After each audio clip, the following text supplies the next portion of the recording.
Hello everyone, welcome to back my channel. स्वागत है दोस्तों आपका मेरे चैनल में। आज हम लोग एक नए वीडियो के साथ AIB 17 लैंडमार्क जजमेंट के बारे में बात करेंगे।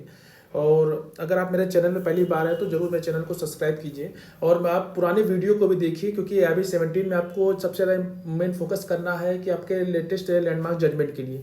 क्योंकि अगर आपको ये नहीं तैयार रहेगा तो आपका 20 से 25 नंबर हो सकता है कि ख़राब भी हो जाए और आपका रिजल्ट भी अच्छा ना जाए। तो कोशिश करिएगा कि लैंडमार्क जजमेंट को तैयार करते रहिए, साथ ही साथ इस नोट्स को अपने साथ प्रिपेयर करते रहिए। अगर और भी कोई दिक्कत है तो दिए गए व्हाट्सएप नंबर पे हमसे कांटेक्ट कर सकते हैं और जो हम आपको उसका कोशिश करेंगे कि उसको PDF फॉर्मेट में भी आपको प्रोवाइड किया जा सके। तो देर नहीं करते, इस वीडियो को शुरू करते हैं। जो हमारा जो फर्स्ट टारगेट होता है वो है इंट्रोडक्शन में यही है कि आपको इम्पोर्टेंट लैंडमार्क जजमेंट को तैयार करना है, जिससे कि आपका नंबर अच्छा गेन हो सके। क्योंकि जनरल मार्किंग है वो 40 नंबर है, तो जनरल वालों को 40 नंबर लाना ही लाना है। और हमारा पहला टारगेट ही होगा कि हमारा जो फर्स्ट अटेम्प्ट में ही AIB 17 को क्लियर करना है, और साथ ही साथ इसमें हमको नोट्स भी मिलता रहेगा। नेक्स्ट है जो MCQ बेस्ड क्वेश्चन है, लोगों के सामने है। और बहुत लोगों को क्वेरी थी कि सर कैसे क्वेश्चन आएंगे, तो ये MCQ ऑप्शन बेस्ड क्वेश्चन आएंगे। तो आपको सही ऑप्शन को टिक करना है। तो साथ ही साथ जो क्वेश्चन मैं आपके सामने स्क्रीन पे आ रहा है उसको आपको नोट डाउन करना है और इसके साथ इसकी प्रिपरेशन भी करते रहना है। चलिए देर नहीं करते, शुरू करते हैं। तो जो पहला क्वेश्चन था इंपॉर्टेंट लैंडमार्क जजमेंट, जो कि इंडियन कॉन्स्टिट्यूशन का बहुत ज़्यादा फेमस है। चलिए इसको एक बार रीड आउट कर लेते हैं। A 7-member bench of the Supreme Court unanimously struck down Clause 2D of Article 323A, Clause 3D of the Article 323B of the Constitution relating to tribunals, which excluded the jurisdiction of High Court and Supreme Court. The court held that power of judicial review over legislative action is vested in the High Court under the Article 226 and in the Supreme Court under the Article 32. This is an integral part of the basic structure of the Constitution. Name the case.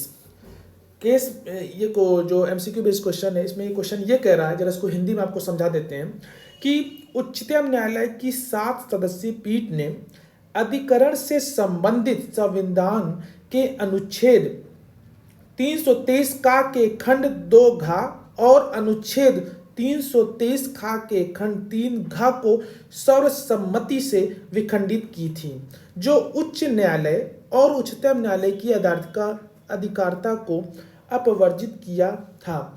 न्यायालय ने अवधारित किया कि विधायी कार्यवाही पर न्यायिक पूर्वावलोकन की शक्ति अनुच्छेद 226 के अधीन उच्च न्यायालय में और अनुच्छेद 32 के अधीन उच्चतम न्यायालय में निहित है।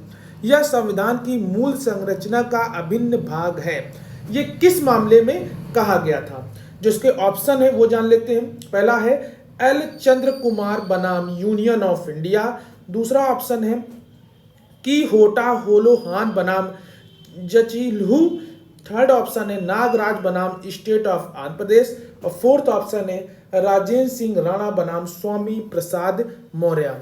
तो आपका जो भी ऑप्शन है, आपको जो भी लग रहा है, आपको उसको टिक करना है। तो आप अपने से भी पहले कोशिश इसको गेस करिए कि कौन सा इसका आंसर होगा। अगर आपको आता है तो सही, गुड है, और नहीं आता तो उसको आपको नोट कर लेना है। तो इसका जो आंसर है वो है first option, L. Chandra Kumar versus union of India. L. Chandra Kumar versus union of India के केस में कहा गया था। जो 7 बेंच यानी कि 7 सदस्यीय पीठ जो खंडपीठ, उसने अनुच्छेद 323 का यानी कि 323A और क्लॉज 3D और 323B कॉन्स्टिट्यूशनल ट्रिब्यूनल में ये बात कही गई थी।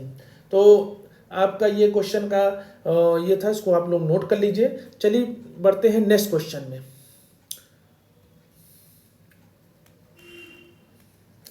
An accused is charged of major offense but is not found guilty. Thereunder he can be convicted of minor offense if the fact established indicate that such minor offense has been committed. It was so upheld in which case?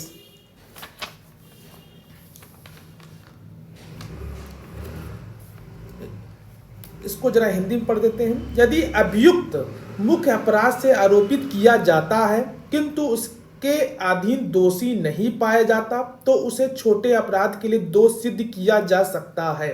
यदि साबित किए गए तथ्य को निर्दिष्ट करते ऐसा छोटा अपराध कारित किया गया है, ऐसा किस मामले में अवधारित किया गया था। इसके जो ऑप्शन है वो जरा देख लेते हैं।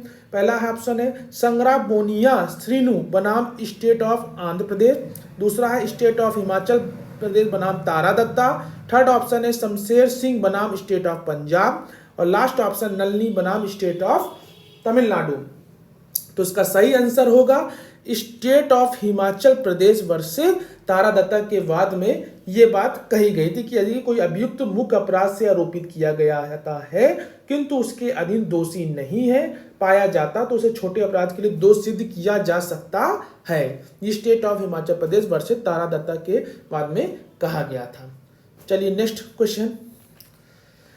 The question the whether the preamble of the Constitution of India is a part of the Constitution of India was read for the first time before the Supreme Court in which one of the following case।